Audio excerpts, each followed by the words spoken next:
ഈ കഥ തുടങ്ങുമ്പോൾ കാണിക്കുന്നത് ഈ കഥയിലെ നായകനെയാണ്.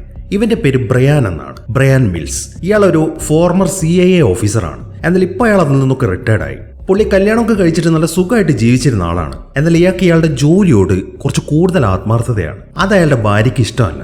അതുകൊണ്ട് തന്നെ അവർ ഡിവോഴ്സായി. ഇവർക്കൊരു മകളുണ്ട് കേട്ടോ. അവളുടെ പേര് കിം എന്നാണ്. ഈ ലോകത്ത് ബ്രയാൻ കുറച്ച് കൂടുതൽ ആരെങ്കിലും സ്നേഹിക്കുന്നുണ്ടെങ്കിൽ അത് അയാളുടെ മകളായ കിം ആണ്. ഇന്നത്തെ ദിവസവും അയാൾ തന്റെ മകളെക്കുറിച്ച് തന്നെ ഇങ്ങനെ ആലോചിച്ചുകൊണ്ടിരിക്കുകയാണ്. കാരണം നാളെയാണ് അവളുടെ ബർത്ത്ഡേ. അങ്ങനെ പിറ്റേ ദിവസം രാവിലെ തന്നെ അവൻ നേരെ പോകുന്നത് ഒരു ഷോപ്പിലേക്കാണ്. ഇന്ന് മകളുടെ ബർത്ത്ഡേ ആണല്ലോ, അവൾക്കൊരു ഗിഫ്റ്റ് വാങ്ങണം. ഈ കിമ്മിനെ സംബന്ധിച്ചിട്ട് അവൾക്കൊരു പാട്ടുകാരി ആവണം എന്ന അവളുടെ 5 വയസ്സ് മുതൽക്കുള്ള ആഗ്രഹമാണ്. ആ ഒരു കാര്യം ശ്രദ്ധിച്ചിട്ടുള്ളത് അവളുടെ അച്ഛനായ ബ്രയാനാണ്. അതുകൊണ്ട് തന്നെ പാട്ടൊക്കെ പ്രാക്ടീസ് ചെയ്യാൻ വേണ്ടി ഒരു കരോക്കെ മെഷീനാണ് അവൾക്ക് ഇന്ന് ഗിഫ്റ്റ് കൊടുക്കാൻ വേണ്ടി അയാൾ വാങ്ങിയിരിക്കുന്നത്.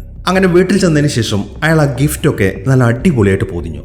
എന്നിട്ട് അതും എടുത്തോണ്ട് അവളിപ്പോൾ താമസിക്കുന്ന വീട്ടിലേക്കാണ് ബ്രയാൻ പോകുന്നത്. ഈ കിമ്മിന്റെ ഇപ്പോഴത്തെ സ്റ്റെപ്പ് ഫാദർ ഉണ്ടല്ലോ, സ്റ്റുവർട്ട് എന്നാണ് അയാളുടെ പേര്. നല്ല കാശുകാരനാണ് അയാൾ. അതുകൊണ്ട് തന്നെ അവളുടെ ഈ 17ാമത്തെ ബർത്ത്ഡേ അടിച്ചു പൊളിച്ചാണ് അവർ ആഘോഷിക്കുന്നത്. ഒരുപാട് ആളുകളും ആ ഫംഗ്ഷന് വേണ്ടി വന്നിട്ടുണ്ട്. അങ്ങനെ ബ്രയാൻ ഇപ്പം ആ വീട്ടിലേക്ക് എത്തി. ഈ സമയം അയാളുടെ എക്സ് വൈഫായ ലെനോറാണ് അയാളുടെ അടുത്തേക്ക് വന്നിരിക്കുന്നത്. അവക്കിപ്പോൾ അവൻ അങ്ങോട്ട് വന്നതിനോട് വലിയ താല്പര്യമൊന്നുമില്ല. ആ കാര്യം ബ്രയാനും അറിയാം. അങ്ങനെ അവർ തമ്മിൽ സംസാരിച്ചുകൊണ്ട് നിൽക്കുമ്പോഴാണ് കിം അങ്ങോട്ട് വരുന്നത്. അങ്ങനെ അവളെ കണ്ട ഉടനെ തന്നെ ബ്രയാൻ ആ ഗിഫ്റ്റ് അവൾക്ക് കൊടുക്കുകയാണ്. ആ ഗിഫ്റ്റ് ഒരു കരോക്കെ മെഷീൻ ആണ് എന്ന് മനസ്സിലാവുമ്പോൾ അവൾക്ക് ശരിക്കും സന്തോഷമായി. അങ്ങനെ അവൾ ആ ഗിഫ്റ്റും പിടിച്ചുകൊണ്ട് നിൽക്കുന്ന ഒരു ഫോട്ടോയും ബ്രയാൻ ഇപ്പോൾ എടുക്കുന്നുണ്ട്. ഈ സമയത്താണ് അവളുടെ സ്റ്റെപ്പ് ഫാദറായ സ്റ്റുവർട്ട് അങ്ങോട്ട് വരുന്നത്. ഒരു കിടിലൻ കുതിരയാണ് അയാൾ ഇപ്പോൾ അവൾക്ക് ഗിഫ്റ്റായിട്ട് കൊണ്ടുവന്നിരിക്കുന്നത്. അത് കണ്ട ഉടനെ തന്നെ ബ്രയാൻ കൊടുത്ത ഗിഫ്റ്റൊക്കെ മറന്നിട്ട് അവൾ സന്തോഷത്തോടെ ആ കുതിരയുടെ അടുത്തേക്ക് ഓടിപ്പോവാണ്. അതിനുശേഷം ആ കുതിരയെ റൈഡ് ചെയ്യാൻ തുടങ്ങി. ബ്രയാൻ കൊടുത്ത ഗിഫ്റ്റ് താഴെ വെച്ചിട്ടാണ് അവളിപ്പോൾ ആ കുതിരയെ മേടിക്കാൻ വേണ്ടി ഓടിപ്പോയിരിക്കുന്നത്. അതുകൊണ്ട് തന്നെ ബ്രയാൻ ആണെങ്കിൽ ശരിക്കും വിഷമമാവുന്നുണ്ട്. അങ്ങനെ പുള്ളി തിരിച്ച് വീട്ടിലേക്ക് എത്തി. ഇന്നത്തെ ദിവസം കിമ്മിന്റെ ബർത്ത്ഡേ ആയതുകൊണ്ട് തന്നെ അയാളുടെ കുറച്ച് ഫ്രണ്ട്സ് ഒക്കെ അങ്ങോട്ട് വന്നിട്ടുണ്ട്. ഈ കൂട്ടത്തിൽ ഈ മുന്നിൽ നിൽക്കുന്നവനുണ്ടല്ലോ, ഇവന്റെ പേര് സാം എന്നാണ്. ഇവനും മുന്നേ ബ്രയാന്റെ കൂടെയാണ് വർക്ക് ചെയ്തിരുന്നത്. അങ്ങനെ അടിപൊളിയായിട്ട് അവർ ആ ബർത്ത്ഡേ പാർട്ടിയൊക്കെ ആഘോഷിക്കുകയാണ്. അങ്ങനെ ആ പാർട്ടിയൊക്കെ കഴിഞ്ഞിട്ട് എല്ലാവരും പോകാൻ തുടങ്ങുമ്പോഴാണ് സാം ബ്രയാന്റെ അടുത്തൊരു കാര്യം പറയുന്നത്. നിനക്ക് നാളെ ഒരു ജോലിയുണ്ട്. എന്തായാലും വെറുതെ ഇരിക്കല്ലേ, നീ ആ ജോലിക്ക് എന്റെ കൂടെ വന്നേ പറ്റൂ. ആകെ 4 മണിക്കൂറാണ് ജോലി സമയം. $2500 കിട്ടും. നീ കേട്ടിട്ടില്ലേ നമ്മുടെ പോപ്പ് ഗായികയായ ഷീരയെ കുറിച്ചിട്ട്?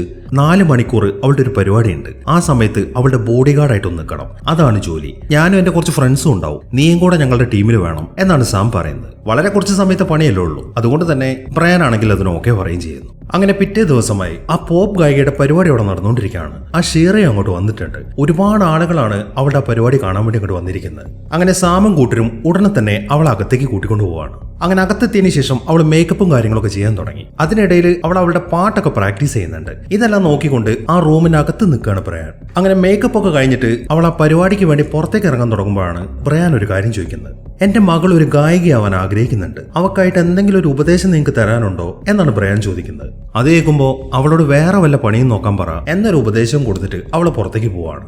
അങ്ങനെ അവളുടെ പാട്ടും കാര്യങ്ങളൊക്കെ അവിടെ നടന്നുകൊണ്ടിരിക്കുകയാണ്. ഈ സമയം ബ്രയാനും കൂട്ടരും ഒരു റൂമിന്റെ അകത്തിരുന്ന് ചീട്ട് കളിക്കുന്നുണ്ട്. അതിനിടയിലാണ് കിം അയാളെ ഫോണിൽ വിളിക്കുന്നത്. അയാൾ ഉടനെ തന്നെ ഫോണുമായിട്ട് പുറത്തേക്ക് ഇറങ്ങാണ്. കിം പറയുന്നത് എന്താന്ന് വെച്ച് കഴിഞ്ഞാൽ, നാളത്തെ ലഞ്ച് നമുക്ക് ഒരുമിച്ചാവാം, ഇന്ന ഹോട്ടലിലേക്ക് നിങ്ങൾ വരണം എന്നാണ് അവൾ അയാളുടെ അടുത്ത് ഇപ്പോൾ പറയുന്നത്. ബ്രയാൻ ആണെങ്കിൽ ഇത് സമ്മതിക്കുകയും ചെയ്യുന്നു. അങ്ങനെ കുറച്ച് സമയത്തിന് ശേഷം ആ ഷീറയുടെ പരിപാടിയൊക്കെ കഴിഞ്ഞു. അവളിപ്പോൾ തിരിച്ചു പോകാൻ വേണ്ടി ആ സ്റ്റേജിൽ നിന്ന് താഴേക്ക് ഇറങ്ങാണ്. അതിനിടയിലാണ് അവിടുത്തെ ഗേറ്റ് ഒക്കെ തള്ളി തുറന്നിട്ട് ഒരു കൂട്ടം ആരാധകർ അകത്തേക്ക് കയറുന്നത്. ഒരുപാട് ആൾക്കാരുണ്ടായിരുന്നു. മാത്രമല്ല അവിടെ ഇപ്പൊ മൊത്തത്തിൽ ബഹളമായിട്ടുണ്ട്. അതുകൊണ്ട് തന്നെ ബ്രയാൻ അവളെയും കൂട്ടി വേറൊരു വഴി പുറത്തേക്ക് നടക്കാൻ തുടങ്ങി. എന്നാൽ ഈ സമയത്താണ് ഒരുത്തന് കത്തിയും എടുത്തിട്ട് അവളെ അറ്റാക്ക് ചെയ്യാൻ വരുന്നത്. അത് കണ്ട ഉടനെ തന്നെ ബ്രയാൻ അവനെ ഇടിച്ചു വീഴ്ത്തുകയാണ്. അങ്ങനെ അവനെ ഇടിച്ചിട്ടതിന് ശേഷം ബ്രയാൻ അവളെയും കൊണ്ട് നേരെ ഒരു കാറിന്റെ അകത്തേക്കാണ് കയറുന്നത്. അതിനുശേഷം വേഗം തന്നെ അവിടെ നിന്ന് പോവാണ്. ഈ സമയം അവളാണെങ്കിൽ നല്ല രീതിയിൽ പേടിച്ചിട്ടുണ്ട്. അവളിങ്ങനെ കരഞ്ഞുകൊണ്ടിരിക്കുകയാണ്. അത് കാണുന്ന ബ്രയാൻ ആണെങ്കിൽ ഓരോന്നൊക്കെ പറഞ്ഞിട്ട് അവളെ സമാധാനിപ്പിക്കുന്നു. അങ്ങനെ കുറച്ച് സമയം കഴിഞ്ഞു. ബ്രയാനും കൂട്ടരും ഇപ്പൊ കാശ് വാങ്ങാൻ വേണ്ടി അവൾ താമസിക്കുന്ന ഹോട്ടലിലേക്ക് ചെന്നിരിക്കുകയാണ്. പറഞ്ഞ പോലെ തന്നെ എല്ലാവർക്കും ഇപ്പൊ കാശ് കിട്ടിയിട്ടുണ്ട്. എന്നാൽ അവരവിടെ നിന്ന് പോകാൻ തുടങ്ങുമ്പോഴാണ് ഈ ഷീരയ്ക്ക് ബ്രയാൻ ഒറ്റയ്ക്ക് കാണണമെന്നും പറഞ്ഞിട്ട് ഒരാൾ അങ്ങോട്ട് വരുന്നത്. ബ്രയാൻ ആണെങ്കിൽ അവളെ കാണാൻ വേണ്ടി അകത്തേക്ക് പോവുകയും ചെയ്യുന്നു. അങ്ങനെ ബ്രയാനെ കാണുമ്പോൾ ഷീര കാര്യങ്ങളൊക്കെ അയാളോട് പറയാൻ തുടങ്ങി. അപ്പൊ നിങ്ങൾ നേരത്തെ എന്നോട് പറഞ്ഞത് നിങ്ങളുടെ മകൾക്കൊരു ഗായികയാവണമെന്നല്ലേ? അതെ, 5 വയസ്സ് മുതൽ അത് അവളുടെ ആഗ്രഹമാണ്. നിങ്ങൾ വിചാരിക്കുന്ന പോലെ ഇത് അത്രയ്ക്ക് സുഖകരമായിട്ടുള്ളൊരു മേഖലയൊന്നുമല്ല. ഒരിക്കൽ സെലിബ്രിറ്റി ആയി കഴിഞ്ഞാൽ പിന്നെ ഹോട്ടൽ റൂമുകൾ, എയർപോർട്ടുകൾ, ഇതൊക്കെ തന്നെയാണ് ജീവിതം. ആ കാര്യം അവൾക്കും അറിയാം. അതൊക്കെ തന്നെയാണ് അവളും ആഗ്രഹിക്കുന്നത്. ഓക്കെ, അങ്ങനെയാണെങ്കിൽ ഒരു കാര്യം ചെയ്യും. ഇതെന്റെ കാർഡാണ്. ഇതിൽ ഞാൻ 2 നമ്പർ എഴുതിയിട്ടുണ്ട്. ആദ്യത്തെ നമ്പർ എന്റെ വോക്കൽ കോച്ചായ ജിയോയുടേതാണ്. അവൾക്ക് പാടാൻ കഴിവുണ്ടെന്ന് അദ്ദേഹത്തിന് ബോധ്യമായി കഴിഞ്ഞാൽ അവൾ ഉറപ്പായിട്ടും പാടിയിരിക്കും. അവൾക്ക് വേണ്ട കോച്ചിങ് ഒക്കെ അദ്ദേഹം നൽകുകയും ചെയ്യും. ഫീസിന്റെ കാര്യമൊക്കെ എനിക്ക് വിട്ടേക്ക്. പിന്നെ 2ാമത്തെ നമ്പർ എന്റെ മാനേജറുടേതാണ്. ജിയോ അവളെ അംഗീകരിച്ചാൽ പിന്നെ ഇദ്ദേഹം ബാക്കി കാര്യങ്ങളൊക്കെ നോക്കിക്കോളും. ഓക്കെ മിസ്, വളരെ ഉപകാരം. എന്നോട് നിങ്ങൾ നന്ദി പറയേണ്ട കാര്യമൊന്നുമില്ല മിസ്റ്റർ ബ്രയാൻ. നന്ദി പറയേണ്ടത് ഞാനാണ്. ഇന്ന് നിങ്ങൾ എൻ്റെ കൂടെ ഇല്ലായിരുന്നെങ്കിൽ എനിക്കതിനെക്കുറിച്ച് ചിന്തിക്കാൻ പോലും പറ്റുന്നില്ല എന്നാണ് അവൾ പറയുന്നത്. അങ്ങനെ ആ മീറ്റിംഗിന് ശേഷം ബ്രയാൻ അവിടെ നിന്ന് പോവാണ്. അങ്ങനെ പിറ്റേ ദിവസമായി കിം പറഞ്ഞതുപോലെ തന്നെ ബ്രയാൻ ഇപ്പൊ ആ ഹോട്ടലിൽ വെയിറ്റ് ചെയ്യാണ്. അവൾക്കൊരു സർപ്രൈസ് കൊടുക്കാൻ വേണ്ടി അയാൾ ആ കാർഡും എടുത്തിട്ടുണ്ട്. അങ്ങനെ കിമ്മും അവളുടെ അമ്മയും ഹോട്ടലിലേക്ക് എത്തി. ഈ സമയം കിം ഒരു പ്രത്യേക കാര്യം ബ്രയാനോട് പറയാണ്. എന്റെ കൂട്ടുകാരി അമാൻഡെ അറിയത്തില്ലേ, അവളുടെ കസിൻസ് വെക്കേഷൻ ആഘോഷിക്കാൻ വേണ്ടി ഞങ്ങളെ പാരീസിലേക്ക് ക്ഷണിച്ചിരിക്കുകയാണ്. അവിടുത്തെ മ്യൂസിയം മൊത്തം ഒന്ന് കറങ്ങാനാണ് അവർ പ്ലാൻ ചെയ്തിരിക്കുന്നത്. കഴിഞ്ഞ സമ്മറിൽ അമാൻഡ അങ്ങോട്ട് പോയിട്ടുണ്ടായിരുന്നു. അവൾക്ക് ഫ്രഞ്ചും സംസാരിക്കാൻ അറിയാം. അതുകൊണ്ട് എനിക്ക് ഈ ട്രിപ്പിന് പോകണം എന്നാണ് കിം പറയുന്നത്. ഈ കിമ്മിന് ഇപ്പൊ 17 വയസ്സായിട്ടുള്ളൂ. 18 വയസ്സ് കഴിയുന്നവരെ അവളുടെ അച്ഛന്റെ പെർമിഷൻ ഇല്ലാതെ അവൾക്ക് രാജ്യം വിട്ടു പോകാനുള്ള അനുമതിയില്ല. അതുകൊണ്ടാണ് പുള്ളിയുടെ പെർമിഷൻ ചോദിക്കാൻ വേണ്ടി അവൾ അങ്ങോട്ട് വന്നിരിക്കുന്നത്. എന്നാൽ ബ്രയാൻ അതിന് സമ്മതിക്കുന്നില്ല. നീ പോണ്ടെന്നാണ് അയാൾ പറയുന്നത്. അത് കാണുമ്പോൾ ഇത് ഇത്ര വലിയ വിഷയമാക്കണോ ബ്രയാൻ, ഈ പേപ്പർ അങ്ങോട്ട് ഒപ്പിട്ട് കൊടുത്തേക്ക് എന്ന് പറഞ്ഞിട്ട് ലെനോർ ഒരു പേപ്പർ അയാളുടെ മുന്നിലേക്ക് വെച്ചു കൊടുക്കുകയാണ്. എന്നാൽ ബ്രയാൻ പറയുന്നത് എന്താണെന്ന് വെച്ച് കഴിഞ്ഞാൽ, എനിക്കിത് അങ്ങോട്ട് ശരിയാവുമെന്ന് തോന്നുന്നില്ല കിം. ഞാൻ ഈ ലോകം കുറെ കണ്ടതാണ് മോളെ. ഒരു 17 വയസ്സുകാരി ഒരിക്കലും തനിച്ച് യാത്ര ചെയ്യാൻ പാടില്ല. ഞാൻ ഒറ്റയ്ക്കല്ല ഡാഡി, അമാൻഡയും എന്റെ കൂടെയുണ്ട്. അവൾക്ക് 19 വയസ്സായില്ലേ. എന്നാ പിന്നെ ഒരു കാര്യം ചെയ്യാം, ഞാനും നിങ്ങളുടെ കൂടെ വരാം. ഞാൻ നിങ്ങളുടെ കൂടെയുള്ള കാര്യം ഒരാൾ പോലും അറിയില്ല. ആരുടെയും കണ്ണിൽ പെടാതെ നടക്കാനൊക്കെ എനിക്കറിയാം. നിങ്ങൾ എന്തൊക്കെയാണ് ബ്രയാൻ ഈ പറയുന്നത്? ജീവിതത്തിൽ കൂടുതൽ കാലവും നിങ്ങൾ അതുപോലെ തന്നെയല്ലേ ചെയ്തത്, ആരുടെയും കണ്ണിൽ പെടാതെയുള്ള ഈ നടക്കല്. അതുകൊണ്ട് നിങ്ങൾ കൂടുതൽ വർത്താനൊന്നും പറയാതെ അതൊന്ന് ഒപ്പിട്ട് കൊടുക്കാൻ നോക്ക്. അവൾ അവളുടെ ഇഷ്ടത്തിന് പോയിക്കോട്ടെ എന്നാണ് ലെനോർ പറയുന്നത്. എന്നാൽ അവരെത്ര പറഞ്ഞിട്ടും ബ്രയാൻ ഇപ്പൊ അതിനങ്ങോട്ട് സമ്മതിക്കുന്നില്ല. എനിക്കൊന്ന് ആലോചിക്കണം എന്നാണ് അയാൾ പറയുന്നത്. ബ്രയാന്റെ ആ പെരുമാറ്റം കാണുമ്പോൾ കിമ്മിനാണെങ്കിൽ ശരിക്കും വിഷമം വരുന്നുണ്ട്. അത് കാണുമ്പോൾ, ഹേയ് കിം, നോക്ക്, നിനക്ക് ഞാനൊരു സർപ്രൈസുമായിട്ടാണ് വന്നിരിക്കുന്നത് എന്ന് പറഞ്ഞിട്ട് അയാൾ ആ കാർഡ് എടുക്കാൻ തുടങ്ങി. എന്നാൽ എനിക്കതൊന്നും കാണണ്ടെന്നും പറഞ്ഞിട്ട് കിം കരഞ്ഞുകൊണ്ട് അവിടെ നിന്ന് ഓടിപ്പോവാണ്. അവൾ അവിടെ നിന്ന് പോയി കഴിയുമ്പോൾ ലെനോർ വീണ്ടും സംസാരിക്കാൻ തുടങ്ങി. എനിക്ക് നിങ്ങളെ മനസ്സിലാവുന്നില്ല ബ്രയാൻ. രാജ്യസേവനത്തിനായിട്ട് നിങ്ങൾ നമ്മുടെ വിവാഹബന്ധം വരെ തൊലച്ചതാണ്. ഇപ്പൊ നിങ്ങളുടെ മകൾക്ക് വേണ്ടി ഒരു ചെറിയ വിട്ടുവീഴ്ചയെങ്കിലും നിങ്ങൾക്ക് ചെയ്തൂടെ? അവൾക്ക് വേണ്ടി ഞാൻ എന്ത് വിട്ടുവീഴ്ച വേണമെങ്കിലും ചെയ്യും. അതുകൊണ്ട് നീ ആ കാര്യം എന്നോട് പറയണ്ട. നിങ്ങൾ എന്താന്ന് വെച്ചാൽ കാണിക്കി എന്ന് പറഞ്ഞിട്ട് ലെനോർ ദേഷ്യത്തോടെ അവിടെ നിന്ന് ഇറങ്ങി പോവാണ്. ബ്രയാൻ ആണെങ്കിൽ എന്താണ് ചെയ്യേണ്ടത് എന്നൊക്കെ ആലോചിച്ചുകൊണ്ടിരിക്കുകയാണ്. കാരണം അയാളുടെ മകൾ അത്രയും വിഷമിച്ചിട്ടാണ് അവിടെ നിന്ന് പോയിരിക്കുന്നത്. അങ്ങനെ കുറച്ച് സമയത്തിന് ശേഷം ബ്രയാൻ നേരെ പോകുന്നത് കിമ്മിനെ കാണാൻ വേണ്ടിയിട്ടാണ്. അവളുടെ ആ യാത്രയ്ക്ക് പുള്ളി ഇപ്പൊ സമ്മതിച്ചിട്ടുണ്ട്. എന്നാൽ ചില നിബന്ധനകൾ കൂടെ അയാൾ അവളുടെ അടുത്ത് പറയാണ്. അതിലൊന്നാമത്തത്, നീ താമസിക്കുന്ന സ്ഥലത്തെ അഡ്രസ്സും ഫോൺ നമ്പറും അയക്ക് കൊടുക്കണം. പിന്നെ അവിടെ നിന്ന് മാറിയാൽ എവിടെ ആരുടെ കൂടെയാണ് താമസിക്കുന്നത് എന്ന കാര്യവും പുള്ളി അറിയിക്കണം. പിന്നെ എത്തിയാൽ ഉടനെ തന്നെ പുള്ളിയെ വിളിക്കണം. മാത്രമല്ല എന്നും രാത്രി ഉറങ്ങുന്നതിന് മുമ്പേ പുള്ളിയെ വിളിച്ചിരിക്കണം. ഇതൊക്കെയാണ് പുള്ളി ഇപ്പൊ പറയുന്ന നിബന്ധനകൾ. അതെല്ലാം കേൾക്കുമ്പോൾ കിം ആണെങ്കിൽ ശരിക്കും സന്തോഷത്തിൽ നിൽക്കുകയാണ്. അവൾ അതിന് സമ്മതിക്കുകയും ചെയ്യുന്നു. അങ്ങനെ കിമ്മിന് ആ യാത്രയ്ക്ക് പോകാനുള്ള സമയമായി. അവളെ എയർപോർട്ടിലേക്ക് കൊണ്ടാക്കുന്നത് ബ്രയാൻ തന്നെയാണ്. അവിടേക്ക് പോകുന്ന വഴിക്ക് ബ്രയാൻ ഇത്രയും കാലം എന്ത് ജോലിയാണ് ചെയ്തിരുന്നത് എന്ന കാര്യമൊക്കെ അവൾ ചോദിക്കുന്നുണ്ട്. അവളുടെ കുട്ടിക്കാലത്ത് അത് അയാളോട് ചോദിക്കാൻ അവൾക്ക് പേടിയായിരുന്നു. ഈ സമയത്താണ് അവൾ ആദ്യമായിട്ട് അതിനെക്കുറിച്ച് ചോദിക്കുന്നത്. നിങ്ങളെന്താ വല്ല ചാരനുമായിരുന്നോ എന്നാണ് അവൾ ചോദിക്കുന്നത്. ഏയ്, അങ്ങനെയൊന്നുമല്ല. ഞാനൊരു പ്രിവെന്റർ ആയിരുന്നു. പല തെറ്റായ കാര്യങ്ങളും സംഭവിക്കുന്നത് പ്രതിരോധിക്കലായിരുന്നു എന്റെ ജോലി എന്നൊരു എക്സ്പ്ലനേഷനാണ് അയാൾ പോക്ക് കൊടുക്കുന്നത്. അങ്ങനെ കുറച്ച് സമയത്തെ യാത്രയ്ക്ക് ശേഷം അവർ എയർപോർട്ടിലേക്ക് എത്തി. അവർ വണ്ടിയിൽ നിന്ന് പെട്ടികളൊക്കെ ഇറക്കാൻ തുടങ്ങുമ്പോഴാണ് കിമ്മിന്റെ ഫ്രണ്ടായ അമാൻഡയെ അവൾ കാണുന്നത്. കണ്ട ഉടനെ തന്നെ അവൾ അമാൻഡയുടെ അടുത്തേക്ക് ഓടിപ്പോവാണ്. ഈ സമയം ബ്രയാനാണ് അവളുടെ പെട്ടികളൊക്കെ എടുത്ത് പുറത്തേക്ക് വെക്കുന്നത്. അതിനിടയിലാണ് അയാൾ ഒരു കാര്യം ശ്രദ്ധിക്കുന്നത്. അത് കിം ഇപ്പൊ പോകുന്ന യാത്രയുടെ ഒരു മാപ്പായിരുന്നു. അത് ചെക്ക് ചെയ്യുമ്പോൾ അവൾ പാരീസിലെ മ്യൂസിയം കാണാൻ വേണ്ടി മാത്രമല്ല പോകുന്നത് എന്ന കാര്യമൊക്കെ മനസ്സിലായി. അവളിപ്പോ പോകുന്നത് യൂറോപ്പ് മൊത്തത്തിലൊന്ന് കറങ്ങാനാണ്. ഈ സമയത്താണ് ലെനോർ അങ്ങോട്ട് വരുന്നത്. അവളെ കണ്ട ഉടനെ തന്നെ കിമ്മിന്റെ യാത്രയുടെ കാര്യം ബ്രയാൻ അവളുടെ അടുത്ത് ചെന്ന് ചോദിക്കുകയാണ്. അപ്പൊ ഈ കാര്യം നിനക്കറിയാമായിരുന്നല്ലേ, അവള് പാരീസിലേക്ക് മാത്രമല്ല പോകുന്നതെന്നുള്ളത്? എനിക്കറിയാമായിരുന്നു ബ്രയാൻ. അവളെ നിങ്ങളോടത് പറയാതിരുന്നത് നിങ്ങളെ പേടിച്ചിട്ടാണ്. നിങ്ങൾ സമ്മതിക്കത്തില്ല എന്ന് ഉറപ്പുള്ളത് കൊണ്ട്. എന്തിനാണ് ബ്രയാൻ, അവൾക്ക് പ്രായമായില്ലേ? പിന്നെന്തിനാണ് നിങ്ങളുടെ നിയമങ്ങളും നിബന്ധനകളും അവളുടെ മുന്നിൽ വെക്കുന്നത്? അവളുടെ ഈ യാത്രയ്ക്ക് അവൾക്ക് മറ്റൊരു ഉദ്ദേശം കൂടെ ഉണ്ട്. നിങ്ങൾ U2 എന്ന് പറയുന്ന ആ റോക്ക് ബാൻഡിനെ കുറിച്ച് കേട്ടിട്ടില്ലേ? അവരുടെ പരിപാടി കാണാനാണ് കിമ്മും അമാൻഡയും മെയിൻ ആയിട്ട് പോകുന്നത്. ഇനിയിപ്പോ പറഞ്ഞിട്ട് നിങ്ങൾ വെറുതെ അവളെ തടയാൻ നിൽക്കണ്ട, അവൾ ഓൾറെഡി സന്തോഷത്തിലാണ് എന്നൊക്കെയാണ് ലെനോർ പറയുന്നത്. അതെല്ലാം കേൾക്കുമ്പോൾ യൂറോപ്പ് മൊത്തം ഒരു റോക്ക് ബാൻഡിന്റെ പുറകെ പോവാണോ അവള്? ഇതൊക്കെ എല്ലാ പിള്ളേരും ചെയ്യുന്നതല്ലേ? എന്റെ ഹസ്ബൻഡ് ടിക്കറ്റും എടുത്തിട്ടുണ്ട്. അവള് പോകുന്നിടത്തെല്ലാം മികച്ച ഹോട്ടലുകളുമാണ്. മികച്ച ഹോട്ടലുകളോ? എന്താണ് ലെനോർ നീ പറയുന്നത്? ഈ ലോകത്തെക്കുറിച്ച് നിനക്ക് എന്താണ് അറിയുന്നത്? സെർവൻസിന്റെ കൂടെ 4 ചുമരുകൾക്കുള്ളിൽ ജീവിച്ച ജീവിതത്തെക്കുറിച്ചല്ലേ നിനക്കറിയത്തുള്ളൂ. നീ ലോകം വല്ലതും കണ്ടിട്ടുണ്ടോ? എന്തൊക്കെയാണ് ഇവിടെ സംഭവിക്കുന്നത് എന്നതിനെക്കുറിച്ച് നിനക്ക് വല്ല അറിവുണ്ടോ? ശരിയാണ്, എനിക്കൊന്നും അറിയത്തില്ല. പക്ഷെ എന്റെ മോളെ എന്നെ പോലെ ആവാൻ പാടില്ല. പുറത്തിറങ്ങി അവളും ഇതൊക്കെ ഒന്ന് കാണട്ടെ. പിന്നെ എനിക്ക് ലോകം എന്തെന്ന് അറിയത്തില്ല എന്നൊന്നും നിങ്ങൾ എന്നോട് പറയാൻ നിൽക്കണ്ട. ആഴ്ചകളോളം കാത്തിരുന്നിട്ടും വരാത്തൊരു ഫോൺ വിളിക്ക് വേണ്ടി ഞാൻ 5 വർഷം കാത്തിരുന്നിട്ടുണ്ട്. ആ കോൾ ഇനി ഒരിക്കലും വരാൻ സാധ്യതയില്ല എന്ന് പറയാനായി ആരുടെയെങ്കിലും വാതിലുള്ള ഒരു മുട്ടിനു വേണ്ടി. അതുകൊണ്ട് നിങ്ങൾ കൂടുതലൊന്നും എന്നോട് പറയാൻ നിൽക്കണ്ട. പിന്നെ ഞാൻ മറ്റൊരു കാര്യം പറയാം. കിമ്മുമായിട്ടുള്ള ബന്ധം സ്ട്രോങ് ആക്കുന്നതിന് വേണ്ടിയിട്ടാണ് നിങ്ങൾ ഇങ്ങോട്ട് വന്നിരിക്കുന്നത് എന്ന കാര്യം എനിക്കറിയാം. പക്ഷെ അവളെ ഇങ്ങനെ ഇട്ട് ശ്വാസം മുട്ടിച്ചാൽ നിങ്ങളുടെ ലക്ഷ്യം ഒരിക്കലും നടക്കാൻ പോകുന്നില്ല. അതുകൊണ്ട് അവൾ അവളുടെ പാട്ടിനെ വിട്ടേക്ക് എന്നൊക്കെയാണ് ലെനോർ പറയുന്നത്. അവൾ അത്രയൊക്കെ പറയുമ്പോൾ കിമ്മിന്റെ ആ യാത്രയെക്കുറിച്ച് പിന്നീട് ബ്രയാൻ അവളോടൊന്നും ചോദിക്കുന്നില്ല. വളരെ സന്തോഷത്തോടെ തന്നെ അയാൾ അവളെ യാത്രയാക്കാണ്. അങ്ങനെ കിമ്മും അമാൻഡയും പാരീസിലേക്ക് എത്തി. എയർപോർട്ടിൽ നിന്ന് ഇറങ്ങിയ ഉടനെ തന്നെ അവർ നേരെ ടാക്സി സ്റ്റാൻഡിലേക്കാണ് പോകുന്നത്. പക്ഷെ ടാക്സി വിളിക്കാൻ തുടങ്ങുന്നതിന് മുമ്പ് അവർ അവിടെ നിന്നിട്ട് ഒരു ഫോട്ടോ എടുക്കുന്നുണ്ട്. ഈ സമയത്താണ് പീറ്റർ എന്ന് പറയുന്ന ഒരു പയ്യൻ അവരുടെ അടുത്തേക്ക് വരുന്നത്. നിങ്ങൾ രണ്ടുപേരും ഒരുമിച്ച് നിൽക്കുന്ന ഒരു ഫോട്ടോ വേണ്ടേ, വേണമെങ്കിൽ ഞാനത് എടുത്തു തരാം എന്ന് പറഞ്ഞുകൊണ്ടാണ് പീറ്റർ അവരെ പരിചയപ്പെടാൻ വേണ്ടി അങ്ങോട്ട് വരുന്നത്. ഈ അമാൻഡയെ സംബന്ധിച്ചിട്ട് ഒരു പഞ്ചാരയാണ് ആള്. പീറ്ററിന്റെ ആ ലുക്കൊക്കെ കണ്ടപ്പോൾ അവൾക്ക് ശരിക്കും അവൻ അങ്ങോട്ട് ഇഷ്ടപ്പെട്ടിട്ടുണ്ട്. അതുകൊണ്ട് തന്നെ അവൻ പറഞ്ഞ കാര്യം അവൾ അങ്ങോട്ട് സമ്മതിക്കുകയാണ്. അങ്ങനെ അവര് തമ്മിൽ ഒരുമിച്ച് നിൽക്കുന്ന ഒരു ഫോട്ടോ ഇപ്പൊ പീറ്റർ എടുത്തു കൊടുക്കുന്നു. ഈ ഒരൊറ്റ ഫോട്ടോ എടുക്കലോണ്ട് അവരിപ്പോ ശരിക്കും ഫ്രണ്ട്സായി. ഇപ്പൊ പീറ്റർ പറയുന്നത് എന്താണെന്ന് വെച്ച് കഴിഞ്ഞാൽ, നിങ്ങളിപ്പോ പാരീസിലേക്കായിരിക്കുമല്ലോ പോകുന്നത്, ഇവിടുത്തെ ടാക്സി ചാർജ് വളരെ കൂടുതലാണ്, എനിക്കും പാരീസിലേക്ക് തന്നെയാണ് പോകാനുള്ളത്, നമുക്ക് എന്തുകൊണ്ട് 3 പേർക്കും കൂടെ ഒരൊറ്റ ടാക്സി വിളിച്ചൂടാ എന്നാണ് പീറ്റർ ചോദിക്കുന്നത്. അമാൻഡ ആണെങ്കിൽ ആ ചോദ്യം പ്രതീക്ഷിച്ചതാണ്. അതുകൊണ്ട് തന്നെ അവൾ അതിന് സമ്മതിക്കുകയും ചെയ്യുന്നു. ഇതേ സമയം തന്നെ ബ്രയാൻ ആണെങ്കിൽ കിമ്മിന്റെ കോളും വെയിറ്റ് ചെയ്തുകൊണ്ട് നിൽക്കുകയാണ്. പക്ഷെ ഇതുവരെയായിട്ടും അവൾ അയാളെ വിളിച്ചിട്ടില്ല. ഇനിയിപ്പോ ഫ്ലൈറ്റ് എങ്ങാനും അവിടെ ലാൻഡ് ചെയ്തിട്ടില്ലയോ എന്ന ഡൗട്ടിലാണ് ബ്രയാൻ. അതുകൊണ്ട് തന്നെ പുള്ളി ഇപ്പൊ ഫ്ലൈറ്റ് പാരീസിൽ ലാൻഡ് ചെയ്തോ എന്നാണ് ചെക്ക് ചെയ്തുകൊണ്ടിരിക്കുന്നത്. ആ അന്വേഷണത്തിൽ ഫ്ലൈറ്റ് ലാൻഡ് ചെയ്തിട്ട് കുറെ സമയമായി എന്ന കാര്യമൊക്കെ മനസ്സിലായി. പക്ഷെ എന്നിട്ടും കിം ഇതുവരെയായിട്ട് അയാളെ വിളിച്ചിട്ടില്ല. ആ ഒരു ടെൻഷനിലാണ് പുള്ളി ഇപ്പോ. ഇതേ സമയം തന്നെ അമാൻഡയും കിമ്മും അവർക്ക് താമസിക്കേണ്ട അവരുടെ ഫ്ളാറ്റിൽ എത്തിയിട്ടുണ്ട്. അവരെ കൊണ്ടുവിടാൻ അവരുടെ വാതിൽക്കൽ വരെ പീറ്ററും പോകുന്നുണ്ട്. ഈ സമയത്താണ് അമാൻഡ അവന്റെ അടുത്തൊരു കാര്യം പറയുന്നത്. ഇതെന്റെ കസിന്റെ ഫ്ലാറ്റ് ആണ്, പക്ഷെ അവരിപ്പോ ഇവിടെ ഇല്ല, മാഡ്രിഡിലാണ്. അതുകൊണ്ട് തന്നെ ഈ മുഴുവൻ ഫ്ലാറ്റും ഇപ്പൊ ഞങ്ങളുടേത് മാത്രമാണ് എന്നാണ് അമാൻഡ പറയുന്നത്. അവൾ ഈ കാര്യം പറയുമ്പോഴാണ് അവളുടെ കസിൻസ് അവിടെ ഇല്ല എന്നുള്ള കാര്യം കിമ്മു അറിയുന്നത്. അങ്ങനെ അവരവിടെ ആക്കിയതിനു ശേഷം പീറ്റർ അവിടെ നിന്ന് പോകാൻ തുടങ്ങുമ്പോഴാണ് പീറ്റർ മറ്റൊരു കാര്യം അവരുടെ അടുത്ത് പറയുന്നത്. ഹേയ്, ഇന്ന് രാത്രി ഒരു പാർട്ടി ഉണ്ട്, നമ്മൾ എന്തായാലും ഇത്ര ഫ്രണ്ട്സ് ആയതല്ലേ, നിങ്ങൾക്കും വന്ന് ജോയിൻ ചെയ്തോടെ എന്നാണ് പീറ്റർ ചോദിക്കുന്നത്. പിന്നെന്താ, തീർച്ചയായിട്ടും ഞങ്ങൾ വരാം എന്നാണ് അമാൻഡ പറയുന്നത്. എന്നാൽ കിമ്മിന് അത് വലിയ താല്പര്യമൊന്നുമില്ല. നീ എന്തിനാണ് ഈ പാർട്ടിയൊക്കെ ഓക്കെ പറയുന്നത്, നമ്മൾ ജസ്റ്റ് അവനിപ്പോ അങ്ങോട്ട് പരിചയപ്പെട്ടിട്ടല്ലേ ഉള്ളൂ എന്നാണ് അവള് ചോദിക്കുന്നത്. അത് കേൾക്കുമ്പോ ഇനി ഇതിൽ കൂടുതൽ എന്തറിയാനാണ്, അവനെ കണ്ടില്ലേ, എന്ത് ഭംഗിയാണ് അവനെ കാണാൻ, അതുകൊണ്ട് നമുക്ക് ഈ പാർട്ടിക്ക് പോവാം എന്നാണ് അമാൻഡ അവളുടെ അടുത്ത് പറയുന്നത്. എന്നാൽ അവരുടെ ഈ സംസാരം പീറ്റർ കേട്ടിട്ടില്ല. പീറ്റർ പറയുന്നത്, ഞാൻ രാത്രി ഒരു 9 മണിയാകുമ്പോഴേക്കും വരാം, അപ്പോഴേക്കും നിങ്ങൾ റെഡി ആയിട്ട് നിൽക്ക് എന്ന് പറഞ്ഞിട്ട് പീറ്റർ അവിടെ നിന്ന് പോവാണ്. അങ്ങനെ അവരവരുടെ ഫ്ളാറ്റിലേക്ക് കയറി പോകുമ്പോഴാണ് പീറ്റർ അവന്റെ ഫോൺ എടുത്തിട്ട് ഒരാളെ വിളിക്കുന്നത്. 18 വയസ്സ് പ്രായം തോന്നിക്കുന്ന 2 പെൺകുട്ടികളുണ്ട്. ഇവിടുത്തെ ഫ്ളാറ്റിൽ 5ാമത്തെ നിലയിലാണ് അവർ താമസിക്കുന്നത്. ഇന്ന് തന്നെ നിങ്ങൾ അങ്ങോട്ട് വരണം എന്നാണ് പീറ്റർ ഇപ്പോൾ വിളിച്ചു പറയുന്നത്. അങ്ങനെ അമാൻഡയും കിമ്മും കൂടെ അവരുടെ ഫ്ളാറ്റിലേക്ക് എത്തി. ഇന്ന് രാത്രി പീറ്ററിന്റെ കൂടെ പാർട്ടിക്ക് പോകുന്നതുകൊണ്ട് തന്നെ അമാൻഡ വല്ലാത്തൊരു ത്രില്ലിലാണ്. അവൾ ഉടനെ തന്നെ പാട്ടൊക്കെ വെച്ചിട്ട് ഡാൻസ് ചെയ്യാൻ തുടങ്ങി. നല്ല ശബ്ദത്തിലാണ് പാട്ട് വെച്ചിരിക്കുന്നത്.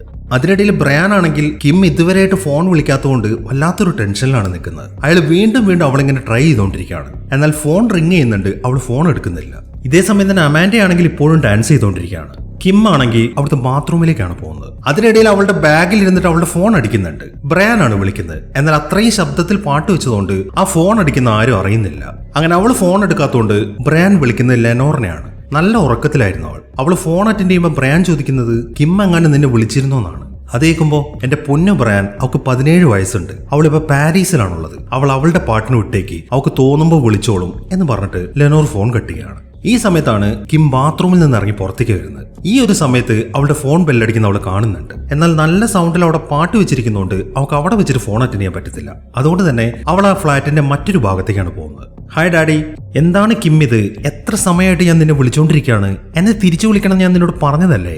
സോറി ഡാഡി, എയർപോർട്ടിൽ നല്ല തിരക്കായിരുന്നു. ഓ ശരി, എന്നാ പിന്നെ നിനക്ക് നീ താമസിക്കുന്ന സ്ഥലത്തെ നമ്പർ എനിക്ക് തന്നൂടെ, എനിക്ക് അങ്ങോട്ട് വിളിക്കാമായിരുന്നല്ലോ. എത്രയാ അവിടുത്തെ നമ്പർ? അതെനിക്ക് അറിയില്ല ഡാഡി, അമാൻഡ എനിക്ക് നമ്പർ തന്നിട്ടില്ല.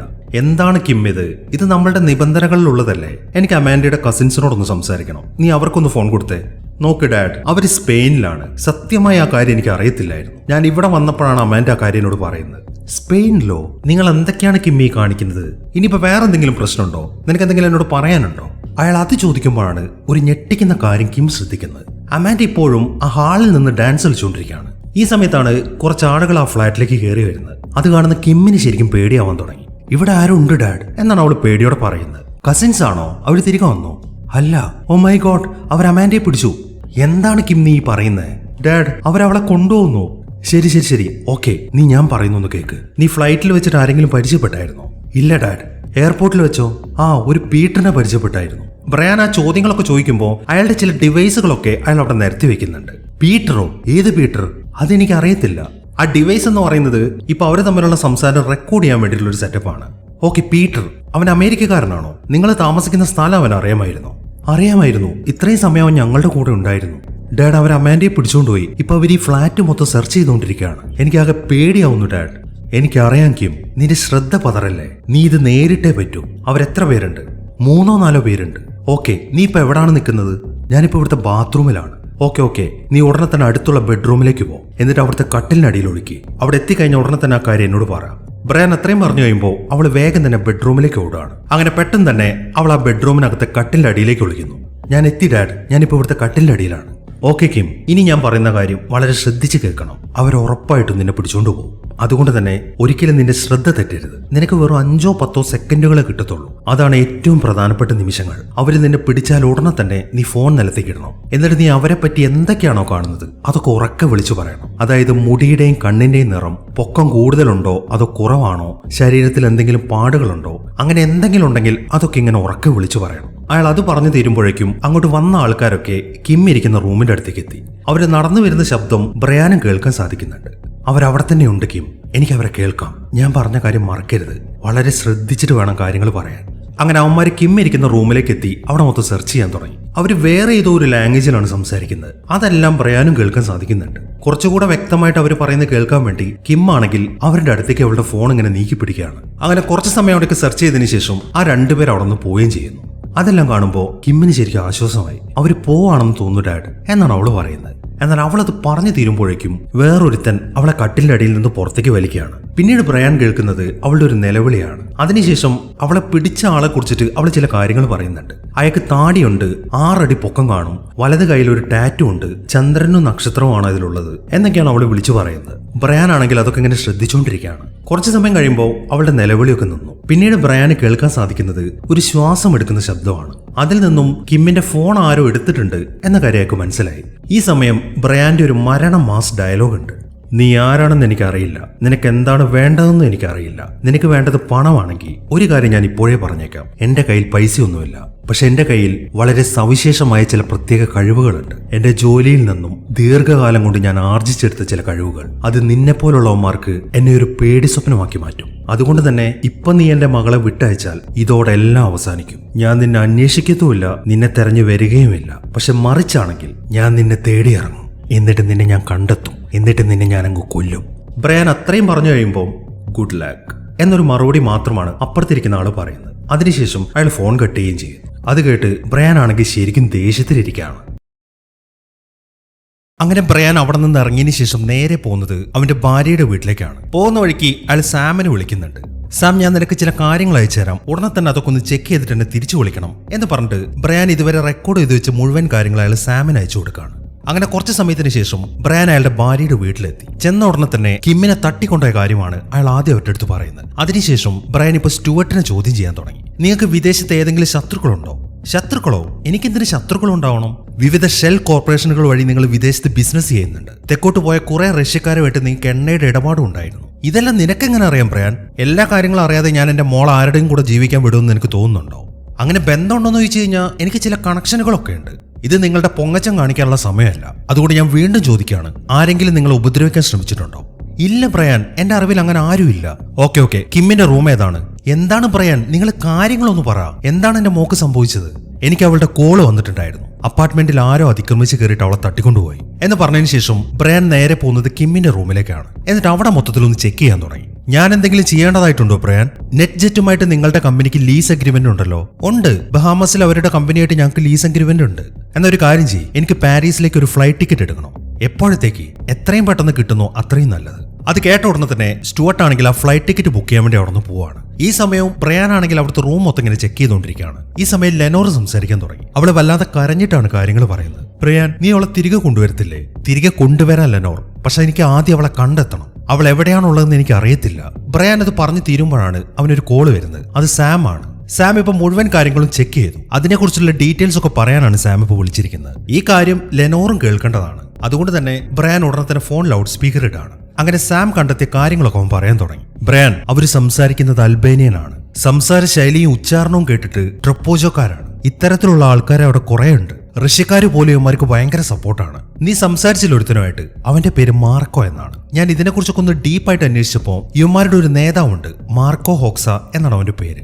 6 മാസം മുന്നേ അവൻ പാരീസിലേക്ക് വന്നതായിട്ട് വിവരം കിട്ടിയിട്ടുണ്ട്. നീ സംസാരിച്ചത് ഈ മാർക്കോയുമായിട്ടാണെങ്കിൽ ആളൊരു വമ്പൻ സ്രാവാണ്. കിം പറഞ്ഞൊരു ടാറ്റു ഉണ്ടല്ലോ, അതൊരു ഗ്രൂപ്പിന്റെ സിംബലാണ്. ഇവന്മാരുടെ മെയിൻ പരിപാടി സ്ത്രീകളെ തട്ടിക്കൊണ്ടുപോകലാണ്. കിഴക്കൻ യൂറോപ്യൻ രാജ്യങ്ങളായ യൂഗോസ്ലാവിയ, റൊമാനിയ, ബൾഗേറിയ എന്നിവിടങ്ങളിൽ നിന്നുള്ളവരൊക്കെ പടിഞ്ഞാറേക്ക് വീട്ടുജോലിക്കാരും ആയകളുമായി എത്തിക്കുന്നതായിരുന്നു അവന്മാരുടെ ആദ്യത്തെ പ്രവർത്തന രീതി. കടത്തി കഴിഞ്ഞു കഴിഞ്ഞാൽ മയക്കുമരുന്നിന് അടിമകളാക്കി അവരെ കൊണ്ട് വേശ്യാവൃത്തി ചെയ്യിക്കും. അങ്ങനെയാണെങ്കിലും യാത്ര ചെയ്യുന്ന യുവതികളെ തട്ടിയെടുക്കുകയാണെങ്കിൽ യാത്രാക്കൂലി ഇനത്തിൽ നല്ലൊരു തുക ലാഭിക്കാം എന്ന കാര്യം അവർ മനസ്സിലാക്കി. ചുരുക്കി പറഞ്ഞു കഴിഞ്ഞാൽ ഇവന്മാരുടെ ഈ പ്രവർത്തന രീതിയൊക്കെ വെച്ച് നോക്കുമ്പോൾ അവളെ തട്ടിക്കൊണ്ടുപോയത് മുതൽ 96 മണിക്കൂർ സമയമാണ് നിനക്ക് മുന്നിലുള്ളത്. അതിനുള്ളിൽ കിമ്മിനെ രക്ഷിച്ചിട്ടില്ല എന്നുണ്ടെങ്കിൽ പിന്നെ ഒരിക്കലും നിനക്ക് അവളെ രക്ഷിക്കാൻ സാധിക്കത്തില്ല എന്നിങ്ങനെയുള്ള ഡീറ്റെയിൽസ് ഒക്കെയാണ് സാം കൊടുക്കുന്നത്. തന്റെ മകളുടെ ആ അവസ്ഥയൊക്കെ കേട്ട് ലെനോർ ആണെങ്കിൽ കരഞ്ഞുകൊണ്ടിരിക്കുകയാണ്. എന്നാൽ ബ്രയാൻ ആണെങ്കിൽ ആ നിമിഷം തന്നെ അവിടെ നിന്ന് പുറപ്പെടുകയും ചെയ്യുന്നു. പാരീസിലേക്കുള്ള ആ ഫ്ലൈറ്റിലിരിക്കുന്ന മുഴുവൻ സമയവും അയാൾ പറഞ്ഞ സംഭാഷണം മാത്രമാണ് ബ്രയാൻ കേട്ടുകൊണ്ടിരുന്നത്. അയാൾ ഇങ്ങനെ ആ ഗുഡ് ലക്ക് എന്ന് പറയുന്നത് അവനിങ്ങനെ വീണ്ടും വീണ്ടും കേട്ടുകൊണ്ടിരിക്കുകയാണ്, ആ വോയിസ് അവന്റെ മനസ്സിൽ പതിപ്പിക്കാൻ വേണ്ടി.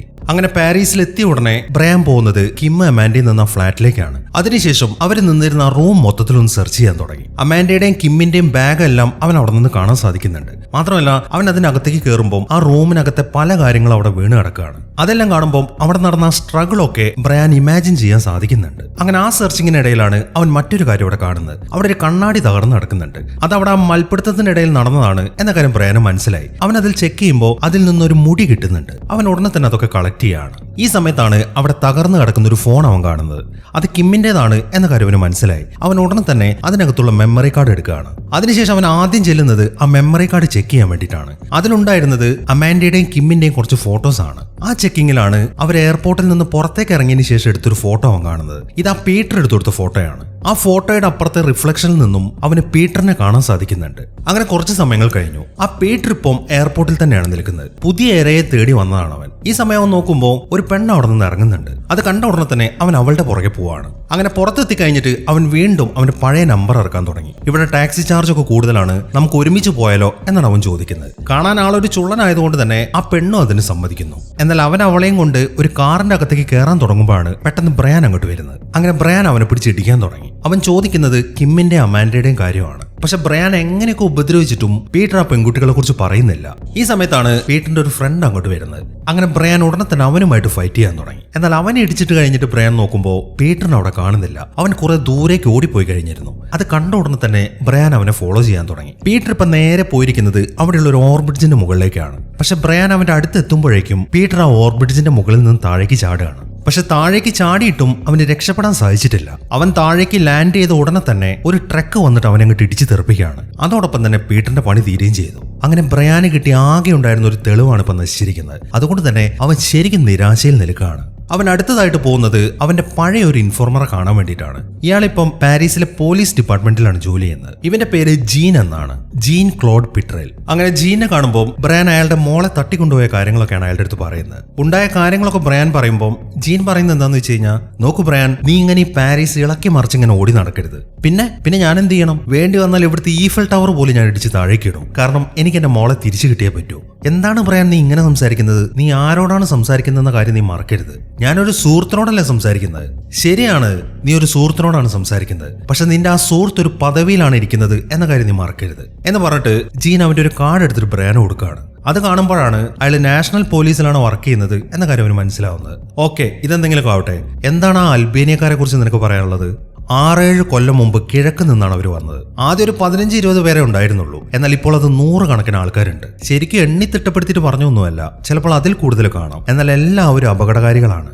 അതൊക്കെ ഞാൻ കേട്ടതാണ് ജീൻ. എവിടെ പോയാൽ അവന്മാരെ കാണാൻ പറ്റും? തുടങ്ങാൻ നല്ലത് പോർട്ട് ഡി ക്ലീഷിയാണ്. പക്ഷെ ഞാനൊരു കാര്യം പറയാൻ അവിടെ ചെന്നിട്ട് മൊത്തത്തിൽ പൊളിച്ചെടുക്കാൻ നിൽക്കരുത് എന്നാണ് ജീൻ പറയുന്നത്. എന്നാൽ അതിനൊരു മറുപടിയും പറയാതെ ബ്രയാൻ അവിടെ നിന്ന് പോവാണ്.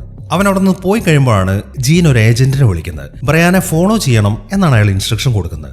അങ്ങനെ സമയം രാത്രിയായി. ബ്രയാൻ ഇപ്പം ഒരു കാറൊക്കെ റെന്റിന് എടുത്തിട്ടുണ്ട്. അവൻ അതുമായിട്ട് സിറ്റിയിലേക്കാണ് പോകുന്നത്. ഇതേ സമയം തന്നെ ജീൻ ആണെങ്കിൽ വീട്ടിലാണ്. അതിനിടയിലാണ് അയാൾക്ക് ഒരു കോൾ വരുന്നത്. അത് ബ്രയാനെ ഫോളോ ചെയ്യുന്ന ആളാണ് വിളിച്ചിരിക്കുന്നത്. അവനൊരു കാർ റെന്റിന് എടുത്തിട്ട് സിറ്റിയിലേക്ക് പോയിട്ടുണ്ട് എന്നാണ് അയാൾ ജീന്റെ അടുത്ത് പറയുന്നത്. അതെല്ലാം കേൾക്കുമ്പോൾ നിങ്ങൾ വിചാരിക്കുന്ന പോലെ ഒരാളല്ല ബ്രയാൻ. അങ്ങനെ കൂടുതൽ സമയമൊന്നും അവൻ അടങ്ങിയിരിക്കത്തില്ല. അതുകൊണ്ട് നിങ്ങൾ പറ്റിക്കപ്പെടാതെ നോക്കണം. ഏത് സമയം അവന്റെ പുറകെ തന്നെ ഉണ്ടാവണം എന്നാണ് ജീൻ അയാളുടെ അടുത്ത് പറയുന്നത്. ഇതേ സമയം തന്നെ ബ്രയാൻ നേരെ പോയിരിക്കുന്നത് പ്രോസ്റ്റിറ്റ്യൂട്ടുകളൊക്കെ നിരന്നു നിൽക്കുന്ന ഒരു സ്ട്രീറ്റിലേക്കാണ്. ബ്രയാൻ ഇൻഫോം ചെയ്തതിനെ തുടർന്ന് ഒരാൾ അങ്ങോട്ട് വന്നിട്ടുണ്ട്. ഇയാളുടെ പേര് ഗ്രിഗോർ എന്നാണ്.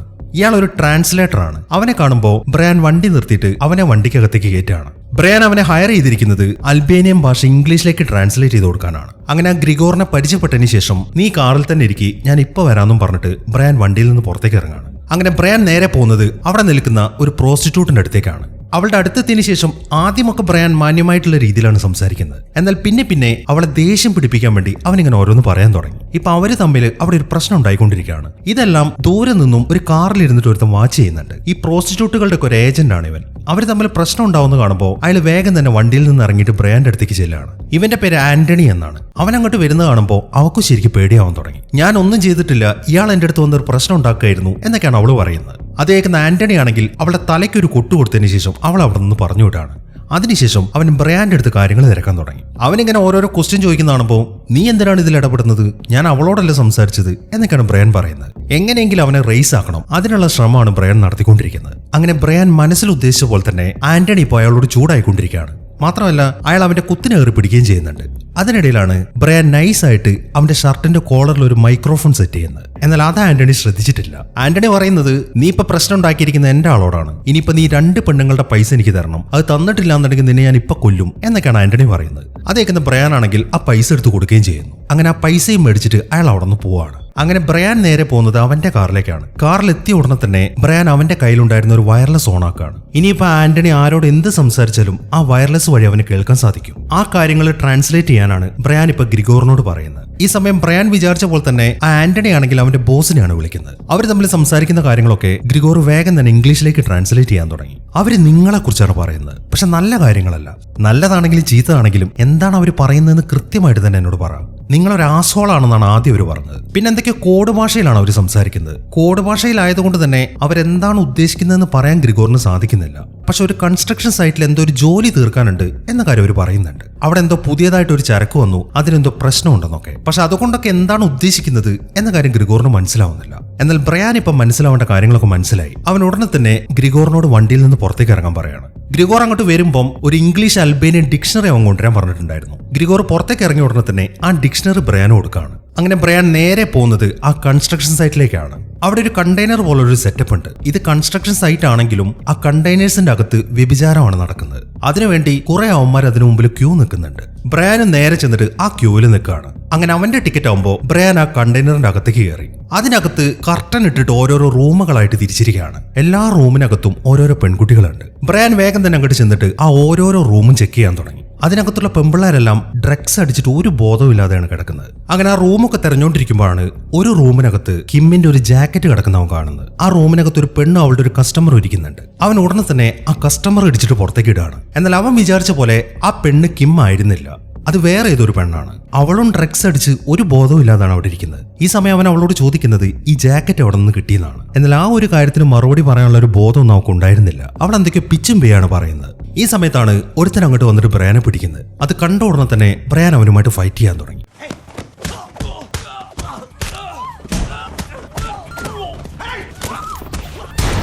അങ്ങനെ അവിടേക്ക് വന്നവന്മാരൊക്കെ ഇടിച്ചിട്ടതിന് ശേഷം ബ്രയാൻ ഇപ്പൊ കണ്ട ആ പെണ്ണുണ്ടല്ലോ, അവളെ എടുത്തിട്ട് അവന്റെ കാറിലേക്ക് കയറ്റാണ്. ഈ സമയത്താണ് അതിനകത്തുണ്ടായിരുന്ന വേറെ ആൾക്കാർ വന്നിട്ട് ബ്രയാനെ നേരെ ഷൂട്ട് ചെയ്യുന്നത്. പിന്നീട് അങ്ങോട്ട് നടക്കുന്നത് ഒരു കിടിലൻ ഷൂട്ട് ഔട്ടാണ്.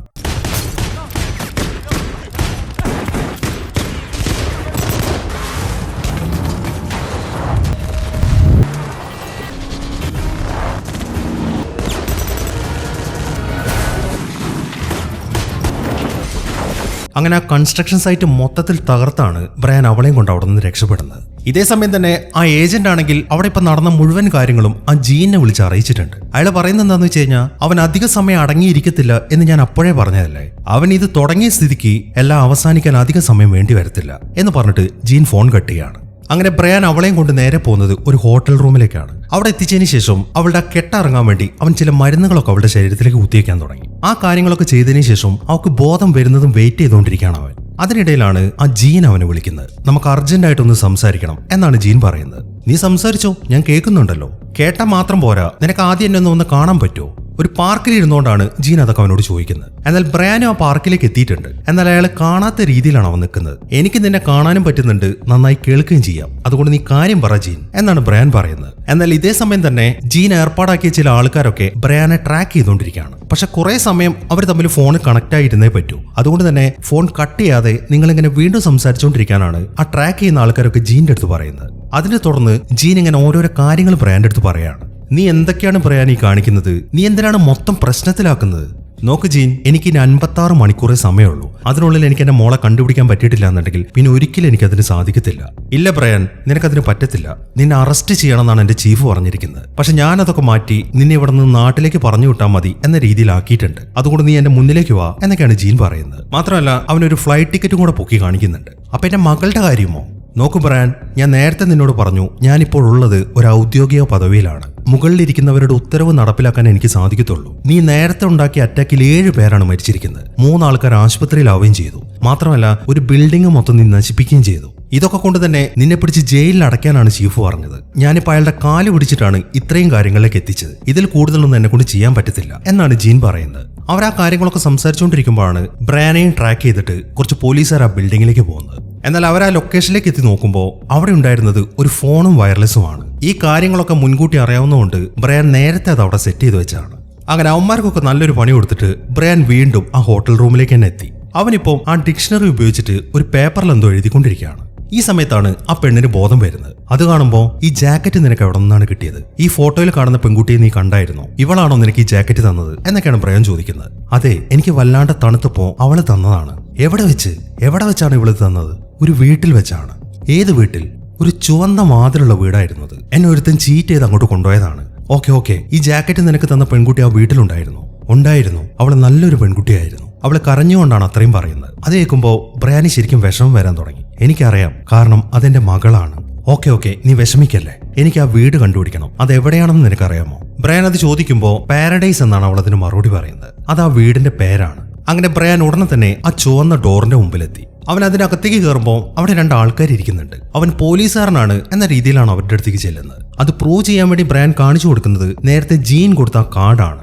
ഞാൻ നിങ്ങളുടെ ബോസിനെ കാണാൻ വന്നാണ്. ഇവിടെ ബോസ് ഇല്ല, അവൻ എവിടേക്കോ പോയി എന്നൊന്നും എന്നോട് പറയാൻ നിൽക്കണ്ട. അവൻ ഇവിടെ ഉണ്ടെന്ന് എനിക്കറിയാം. നീ ഈ ഫോൺ കണ്ടില്ലേ? ഞാൻ ഇതിലൊരു ബട്ടണിൽ ഞെക്കി കഴിഞ്ഞാൽ സെക്കൻഡുകൾ കൊണ്ട് 30 പോലീസുകാർ ഇവിടേക്ക് എത്തും. അതുകൊണ്ട് വെറുതെ എന്റെ സമയം പാഴാക്കി നിൽക്കരുത് എന്നാണ് ബ്രയാൻ പറയുന്നത്. അത് കേട്ട ഉടനെ തന്നെ അയാളാണെങ്കിൽ ബ്രയാനെയും കൂട്ടി നേരെ മുകളിലേക്കാണ് പോകുന്നത്. അങ്ങനെ അയാൾ ബ്രയാനെയും കൊണ്ട് ഒരു റൂമിലെത്തി. അവിടെ 4 പേരിരുന്ന് ഭക്ഷണം കഴിക്കുന്നുണ്ട്. ബ്രയാൻ നോക്കുമ്പോൾ അവിടെ ഇരിക്കുന്നവന്മാരുടെ കയ്യിലൊക്കെ കിം നേരത്തെ പറഞ്ഞ രീതിയിലുള്ള ടാറ്റു കാണുന്നുണ്ട്. ബ്രയാൻ അതൊക്കെ ശ്രദ്ധിച്ചുകൊണ്ട് നിൽക്കുമ്പോഴാണ് അതിലൊരുത്തൻ അവനോട് കാര്യങ്ങൾ തിരക്കുന്നത്. എന്താണ് നിങ്ങൾക്ക് വേണ്ടത്? ഒന്നുമില്ല, ഞാൻ വില പറഞ്ഞ് ഉറപ്പിക്കാൻ വന്നാണ്. വില പറഞ്ഞ് ഉറപ്പിക്കാനോ? ഞങ്ങൾ മിസ്റ്റർ മാൽക്കോവുമായിട്ട് റേറ്റ് ഒക്കെ പറഞ്ഞ് ഉറപ്പിച്ചതാണല്ലോ. ഓ അങ്ങനെയാണോ? പക്ഷെ മാൽക്കം സ്ഥലം മാറിപ്പോയി. ഇനിയിപ്പോ നിങ്ങൾ എന്നോടാണ് വില പറഞ്ഞ് ഉറപ്പിക്കേണ്ടത്. ഞാൻ പറയുന്നത് നിങ്ങൾക്ക് ന്യായമല്ലെന്ന് തോന്നുന്നുണ്ടെങ്കിൽ ഞങ്ങൾ പോലീസുകാരുടെ കാര്യം കൊണ്ട് വിശദീകരിച്ചേക്കാം. 24 മണിക്കൂറും നിങ്ങൾ സാറ്റലൈറ്റ് നിരീക്ഷണത്തിലാണ്. നിങ്ങൾ പറയുന്നതെല്ലാം ഞങ്ങൾക്ക് കേൾക്കാൻ സാധിക്കും. നിങ്ങൾ ചെയ്യുന്നതെല്ലാം കാണാനും പറ്റും. ഈ കാര്യങ്ങളൊക്കെ ചെയ്യുന്നതുകൊണ്ട് തന്നെ ഞങ്ങൾ പോലീസുകാർക്കും ഒരുപാട് ചെലവുണ്ട്. നിങ്ങൾക്കറിയാലോ, എല്ലാത്തിന്റെയും വില ഇങ്ങനെ കൂടിക്കൊണ്ടിരിക്കുകയാണ്. അതുകൊണ്ട് നിങ്ങൾ ഇപ്പൊ തരുന്ന പൈസയിൽ നിന്ന് കൂട്ടി തന്നേ പറ്റൂ എന്നിങ്ങനെയുള്ള കാര്യങ്ങളൊക്കെയാണ് ബ്രയാൻ പറയുന്നത്. ആ കാര്യം പറയുന്നതിനിടയിൽ നിങ്ങളുടെ കൂട്ടത്തിൽ ആരാണ് മാർക്കോ എന്നൊരു ചോദ്യം കൂടെ ബ്രയാൻ ചോദിക്കുന്നുണ്ട്. എന്നാൽ ആ കൂട്ടത്തിൽ ഒരു താടിക്കാരൻ പറയുന്നത് ഞങ്ങൾ എല്ലാവരും മാർക്കോ ആണെന്നാണ്. അങ്ങനെ കാശൊക്കെ പറഞ്ഞ് ഡീലാക്കി. പക്ഷെ അവരിൽ നിന്നും ആ മാർക്കോ ആരാണ് എന്ന കാര്യം ബ്രയാൻ ഇതുവരെയായിട്ട് മനസ്സിലായിട്ടില്ല. അതറിയാൻ വേണ്ടി ബ്രയാൻ മറ്റൊരു ഐഡിയ പ്രയോഗിക്കുകയാണ്. അവൻ ആ അൽബേനിയൻ ഡിക്ഷണറി ഉപയോഗിച്ചിട്ട് ഒരു കാര്യം പേപ്പറിലേക്ക് എഴുതിയിട്ടുണ്ടായിരുന്നല്ലോ, അതെടുത്തിട്ട് ഇതൊന്ന് വായിച്ചു തരാൻ പറ്റുമോ എന്ന് പറഞ്ഞിട്ട് ബ്രയാൻ ആ താടിക്കാരന്റെ അടുത്ത പേപ്പർ കൊടുക്കുകയാണ്. അതിൽ എഴുതിയിരിക്കുന്നത് ഗുഡ് ലക്ക് എന്നാണ്. ഈ സമയം ആ താടിക്കാരനാണെങ്കിൽ അത് വായിക്കുകയും ചെയ്യുന്നു. Good luck. ആ ശബ്ദം ബ്രയാൻ ഒരുപാട് തവണ റിപ്പീറ്റ് അടിച്ച് കേട്ടിട്ടുള്ളതാണ്. അതുകൊണ്ട് തന്നെ ആ താടിക്കാരൻ അത് പറയുമ്പോൾ അയാൾ തന്നെയാണ് മാർക്കോ എന്ന കാര്യം ബ്രയാന് മനസ്സിലായി. അവനെയാണ് ബ്രയാൻ ഇത്രയും സമയമായിട്ട് അന്വേഷിച്ച് നടക്കുന്നത്. നിനക്കെന്നെ ഓർമ്മയുണ്ടോ? 2 ദിവസം മുമ്പ് നമ്മൾ തമ്മിൽ ഫോണിൽ സംസാരിച്ചിട്ടുണ്ടായിരുന്നു. അപ്പൊ ഞാൻ നിന്നോട് പറഞ്ഞായിരുന്നു നിന്നെ ഞാൻ കണ്ടുപിടിക്കുമെന്ന്. അത്രയും പറഞ്ഞതിന് ശേഷം ബ്രയാൻ അവന്മാരുമായിട്ട് ഫൈറ്റ് ചെയ്യാൻ തുടങ്ങി.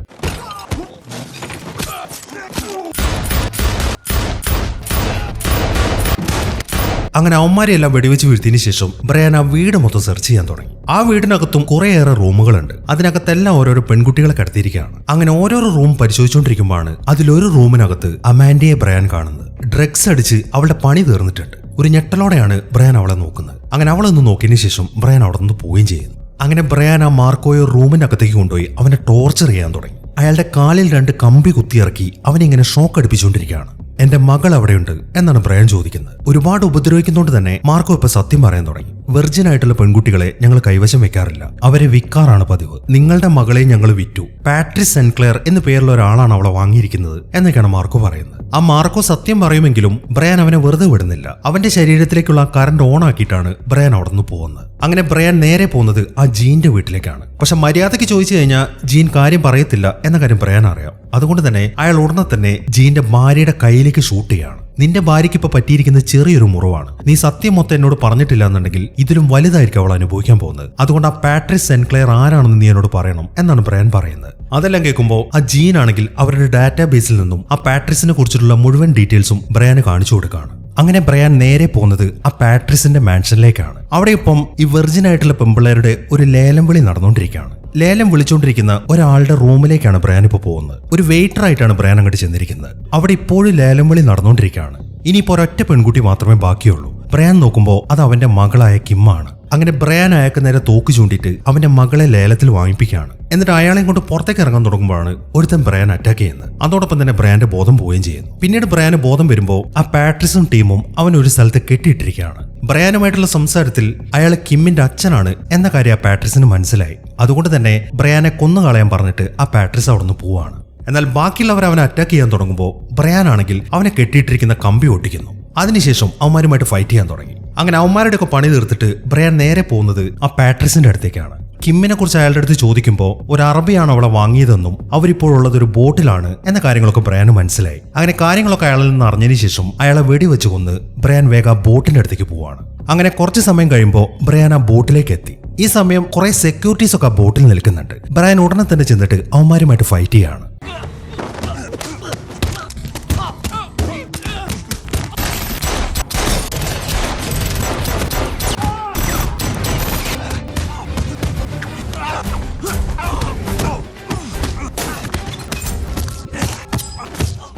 അങ്ങനെ വളരെ പെട്ടെന്ന് തന്നെ അവിടെ ഉണ്ടായിരുന്ന മുഴുവൻ സെക്യൂരിറ്റീസിന്റെയും പണി അവൻ തീർക്കുകയാണ്. അതിനുശേഷം അവൻ അവിടെയുള്ള റൂമിന്റെ വാതിൽ ഉറക്കാണ്. അതിനകത്താണ് കിം ഉണ്ടായിരുന്നത്. ആ അറബി അവിടെ നിൽക്കുന്നുണ്ട്. അയാളിപ്പം കിമ്മിന്റെ കഴുത്തിലേക്ക് ഒരു കത്തി വെച്ചിരിക്കുകയാണ്. അത് കണ്ട ഉടനെ തന്നെ ബ്രയാൻ ആ അറബിയെ വെടിവെച്ച് കൊല്ലുന്നു. ഈ സമയം കിം ആണെങ്കിൽ വേഗം ചെന്നിട്ട് ബ്രയാനെ കെട്ടിപ്പിടിക്കുകയാണ്. നിങ്ങൾ എന്നെ അന്വേഷിച്ചു വന്നു അല്ലേ എന്നാണ് അവൾ കരഞ്ഞോണ്ട് ചോദിക്കുന്നത്. അതേക്കുമ്പോൾ ഞാൻ നിന്നോട് പറഞ്ഞതല്ലേ നീ എവിടെയാണെങ്കിലും ഞാൻ നിന്നെ തേടി വരുമെന്ന് എന്നൊരു മറുപടിയാണ് ബ്രയാൻ കൊടുക്കുന്നത്. അങ്ങനെ ബ്രയാൻ അവളെയും കൊണ്ട് നാട്ടിലേക്ക് എത്തി. അവരെയും വെയിറ്റ് ചെയ്തുകൊണ്ട് ലെനോറും സ്റ്റുവർട്ടും ആ എയർപോർട്ടിൽ തന്നെ നിൽക്കുന്നുണ്ട്. അങ്ങനെ വളരെ സേഫ് ആയിട്ട് തന്നെ ബ്രയാൻ കിമ്മിനെ അവളുടെ അമ്മയെ ഏൽപ്പിക്കുകയാണ്. ഈ സമയം സ്റ്റുവർട്ട് ബ്രയാന്റെ അടുത്തൊരു കാര്യം പറയുന്നുണ്ട്. നോക്കൂ ബ്രയാൻ, നിനക്ക് എന്ത് ആവശ്യം ഉണ്ടെങ്കിലും എന്നെ വിളിക്കാൻ മറക്കരുത് എന്നാണ് സ്റ്റുവർട്ട് പറയുന്നത്.